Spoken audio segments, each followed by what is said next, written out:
Hello, Geometry. It's Tuesday, May 26th. We're on the home stretch.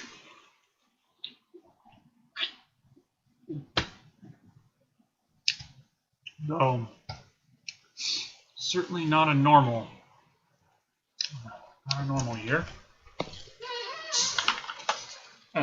We are going to do 2 lessons this week on probability, and then next week we're going to do review. We probably won't do YouTube streams next week at all. We'll do Zooms.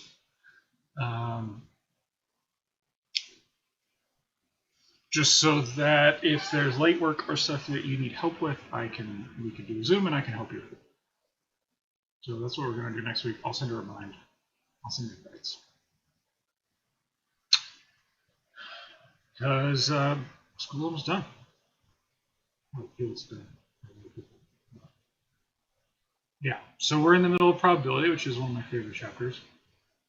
Because I think this is the stuff that is interesting and useful. We're going to talk about conditional events, compound events, and disjoint events. We're going to use some Venn diagrams to do that, and some notation that maybe we haven't seen before.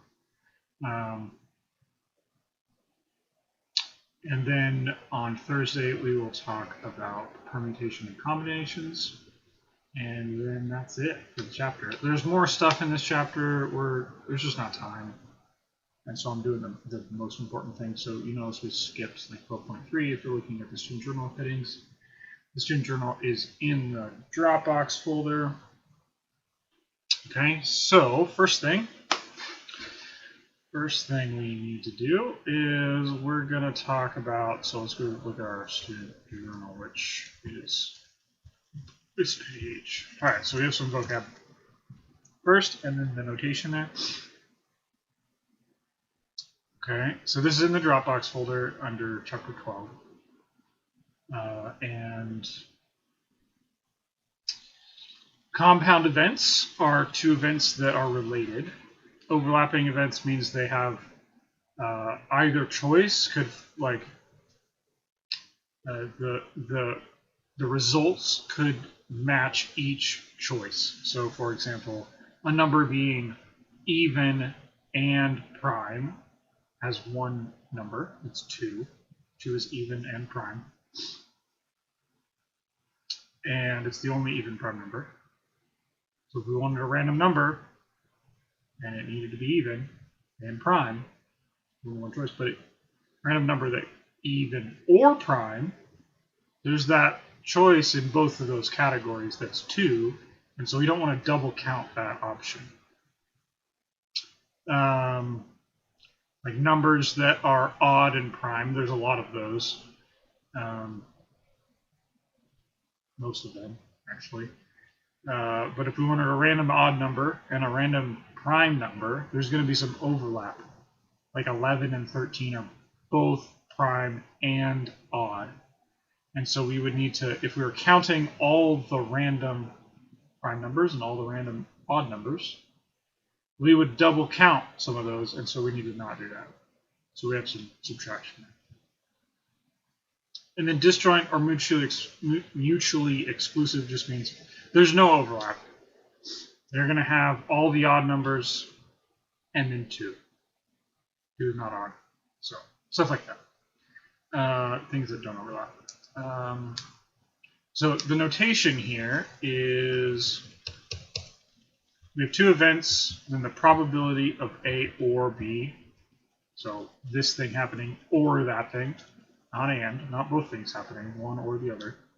Then we would add the probability of each thing individually and subtract all the ands, all the overlaps. Okay. But if they're disjoint, then we can just add the 2 probabilities together. We don't have to subtract those ands because there are no ands. And here is kind of the way I want you to think about this. If we have the probability, this is the notation, probability of A being all the things in this circle. There's 5 of them. Now let's do 7. So there's 7 dots. Those are all the probability. 7 things. And then this is all the probability. Sorry, that was probability of B. So the probability of B is all the things in this circle.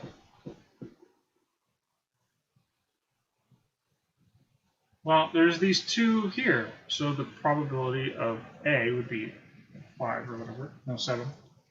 Probability of A is 7. Probability of B is 1, 2, 3, 4, 5, 6, 7, 8. But the probability of A and B is 2. So if we want the probability of A or B,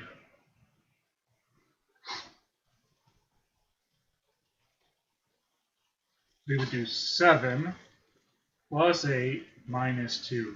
Because really, right, we're just going to count all the dots. 1, 2, 3, 4, 5, 6, 7, 8, 9, 10, 11, 12, 13. If we just count all the B's, that ignores all this stuff. All that stuff. And if we count all the A's, it ignores all this stuff, but you'll notice the stuff in the middle gets counted twice. So that's why we have to subtract this 2. So we get 15 minus 2 is 13, which is just the number of the dots. So it's a Venn diagram, right? We've got stuff in one circle, stuff in the other circle, stuff in the middle. Things that fly, mammals. There are mammals that fly, not a lot of them. But there's an overlap. There's a lot of things that aren't mammals that fly. A lot of mammals that don't fly, but there's a small overlap. Like flying squirrels and bats and whatever else. Other mammals are. Okay? So that would be compound events. That's pretty much it. Take the probability of one thing, probability of the other thing, you're going to add them together, and then you're going to subtract. That's it. We'll do some practice and maybe practice ones just because. But then we'll be done. We'll do these exercises. Okay, so this is from the student journal. We're going to do these word problems because I think the other ones are really just simple adding and subtracting. We won't do all of these. We'll just do a couple. All right, so a vehicle is randomly chosen from a parking lot. The parking lot contains 3 red minivans, 2 blue minivans, 3 blue convertibles, 1 black pickup truck, 3 black motorcycles, 1 red motorcycle, and 2 blue scooters. Find the probability of selecting the type of vehicle. Well, let's figure out how many things there are. So there's 3, 2, that's 5, plus another 3, that's 8, plus 1 is 9, plus 3 is 12, plus 1 is 13, plus 2 is 15. So there's 15 things. There are 15 things. And we want a red vehicle. So we need to count the red things. And we want a minivan. We need to count the minivans. So number of red things.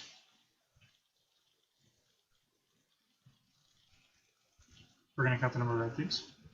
We have 3 red minivans, 1 red motorcycle. So there's 4 red things. In minivans,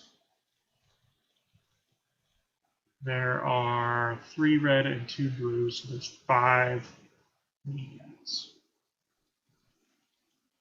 So we get these numbers. So the probability of something being red is 4 out of 15. The red is 4 out of 15. Probability that something's a minivan, 5 out of 15.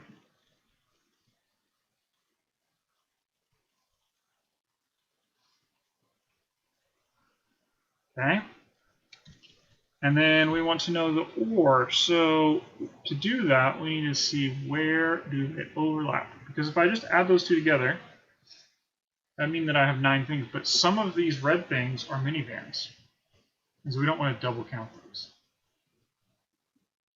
Okay. So there's 3 red minivans. So to find the probability that it's red or a minivan, this is going to equal,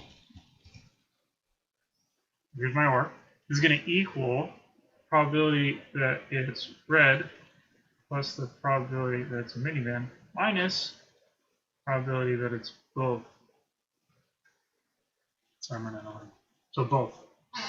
So the probability that it's both is 3 out of 15 because there's 3 red minivans.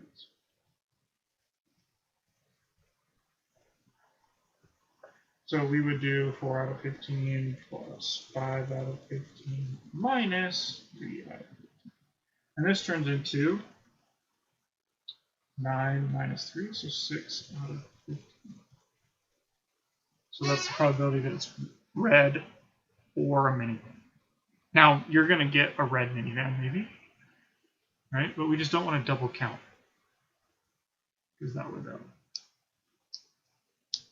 if I just add these two fractions, that means I counted the red minivans twice because they're in both. The red minivans are here and they're in here in that number. They're both in both of those. If I just add them together straight, then we don't get the right number. So we have to subtract. We have to subtract it because we already added it in twice. Okay? And that's it. I'm not going to do all these because you can just, they're all going to be the same thing. You just count the things and do the probabilities. Okay?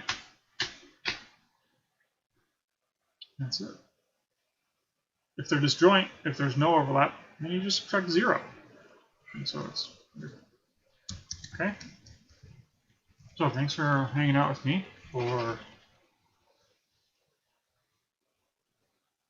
however long, 12 minutes.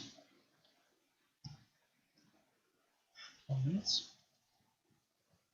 We'll be back on Thursday, and we'll finish our probability. We'll talk about combinations and permutations. These are useful. We'll talk about factorials and stuff like that. Useful for probability with lots of numbers and lots of things to count. And that's it. We'll do a Zoom next week. So we were going to do it on Friday, but I think I changed my mind. Just stay chill, and we'll see you guys on Thursday.